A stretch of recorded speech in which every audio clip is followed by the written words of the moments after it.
ఆయన చినిగిపోయిన చొక్కాతో అలాగే ఉంటాడు. అలాగే నువ్వు ఉండగలిగితే సాయినాథుడు భక్తుడు కింద లెక్క.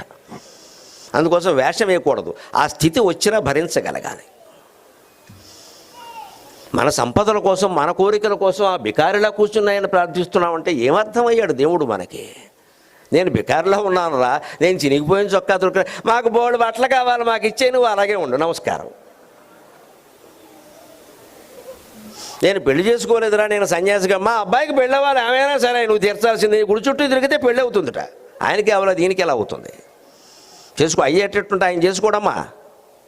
మనకి ఎంతసేపు ఈ పెళ్లి గొడవ. పెళ్ళి అయింది మొదలు వాళ్ళని బతకనిస్తారా? ఇంకా ఏమీ లేదా విశేషం? ఏమిటి ఉండేది విశేషం? తినదరక్క వాళ్ళు ఏడుస్తుంటే కనపడగానే ఇదో ప్రశ్న. ఇంకా తర్వాత ఏడాది తర్వాత ఇంకా అమ్మ బయటికి రాదు. ఇంకా ఎవడు వాడు ఇదే ప్రశ్న. మగాడికంటే ఆడవాళ్ళకి చాలా ఇబ్బంది. ఇది అడగకూడదు ఆ విషయం. వాళ్ళకి పిల్లలు లేకపోతే నీకెందుకు?